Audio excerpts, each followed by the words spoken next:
In the sweltering summer of 1956, the town of Monroe, Mississippi baked under an unforgiving sun and even more unforgiving rules.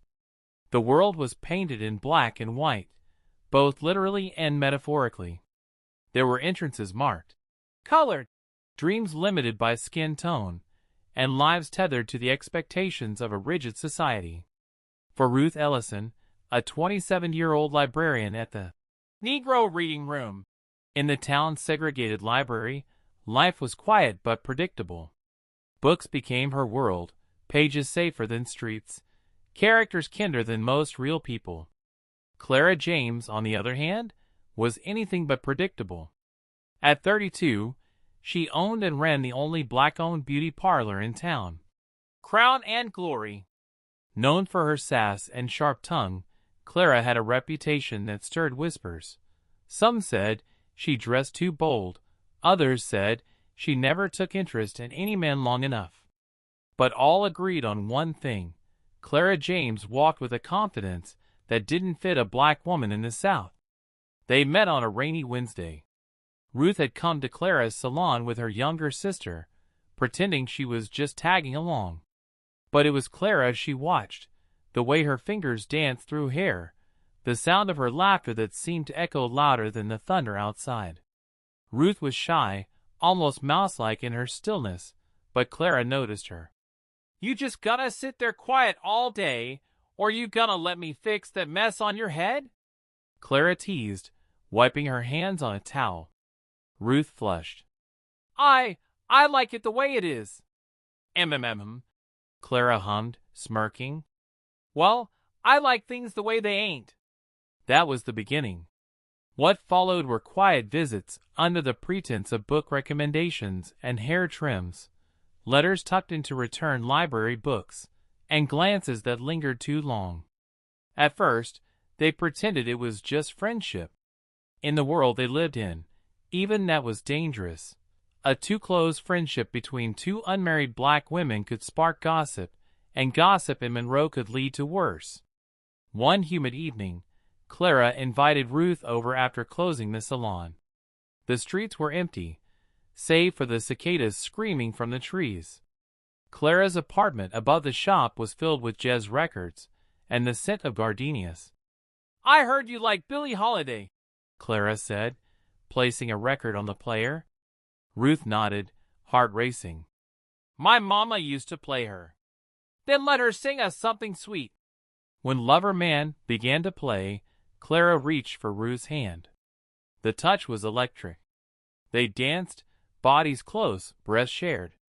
And when Clara leaned in, slow, uncertain, almost afraid, Ruth didn't pull away. Their first kiss tasted like nervous laughter and freedom. But love didn't come easy.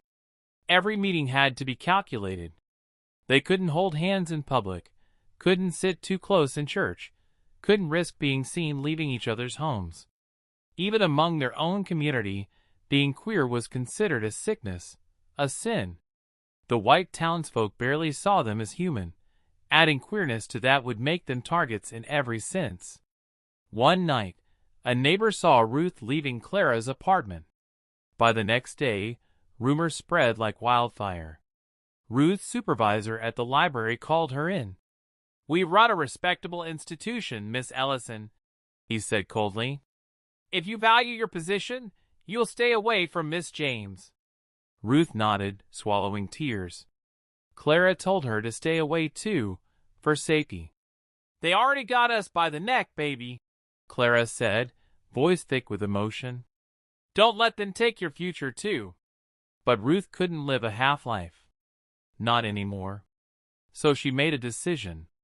She returned to Clara's shop the next Sunday after church, stepped right into the parlor where four women sat under dryers, and kissed Clara full on the mouth. The room went silent. Then chaos erupted. "You done lost your mind," someone yelled. "You want to get both of y'all killed?" another hissed. But Clara didn't care. She grabbed Ruth's hand and pulled her upstairs, heart thundering. "You sure about this?" she whispered. "I'd rather be hated for who I am than loved for who I'm not." That night, They made love slowly, tenderly, not in fear but in celebration. Weeks passed. The backlash came. Ruth lost her job. Clara's clients dwindled. The church asked them not to attend anymore. But in each other, they found strength. They started offering secret literacy classes in Clara's shop at night, helping other black women learn to read, learn their rights, build hope. One day, a young girl in their class asked, "Are y'all married?" Ruth laughed. "In our hearts, we are." Clara nodded. "Ain't nobody's law ever gonna love her like I do." And so they built a life, not without hardship, not without pain, but with truth. Years later, when the civil rights movement began to stir real change, Ruth and Clara were still there, side by side, older, grayer, but still in love. They had planted their love like magnolia seeds in poisoned soil. And somehow, it bloomed. By the summer of 1964, the world outside Monroe was changing, slowly, painfully, but undeniably. Freedom riders roamed the roads, speeches echoed from Washington to the Deep South, and men and women marched, bled, and died for something more than survival. Inside their modest home above the aging beauty parlor, Ruth and Clara still lived carefully, but no longer quietly. Their home had become a hub. Young activists knocked on their door for guidance, for food, or for a place to sleep. Ruth, now 35, had found her voice, teaching reading to adults in the evenings, sharing books that had once been forbidden. Clara still styled hair for the few loyal women who dared to defy the gossip and whispered threats. But what filled her soul now wasn't just her hands and curls. It was community. It was Ruth. One night, as they sat on the small balcony overlooking the street, Clara noticed Ruth staring into the distance.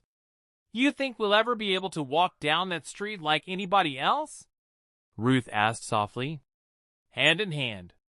No whispers. No fear." Clara took a deep breath. "I don't know, but I plan on living long enough to find out." The trouble came back in a new form. One hot September afternoon, a brick was thrown through their parlor window. A note wrapped around it read, "God don't like queers. Stay in your place." They didn't call the police. They never had. They cleaned up the glass, patched the wall, and returned to their routines. But that night, for the first time in years, Clara slept with a hammer under her bed. "I can't lose you," she whispered in the dark. "You won't," Ruth replied, sliding her fingers through Clara's. In 1967, something unthinkable happened. A small group of black women from the local university invited Ruth and Clara to speak at an underground meeting. The topic was love and freedom, not just political freedom, but personal, intimate, sacred love. A few women cried as Ruth shared how she had almost married a man once, not out of love but out of fear. Clara talked about being called unnatural by her own cousin.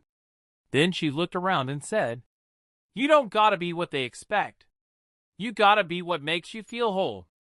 That night, something shifted. For years, they had been tolerated at best, feared at worst.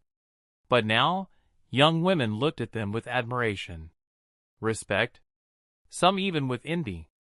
"You two live like you're already free," one whispered. "Freedom ain't a destination," Clara replied. "It's a decision. We chose us." The 1970s arrived with disco, afros, and louder calls for rights, black rights, gay rights, women's rights.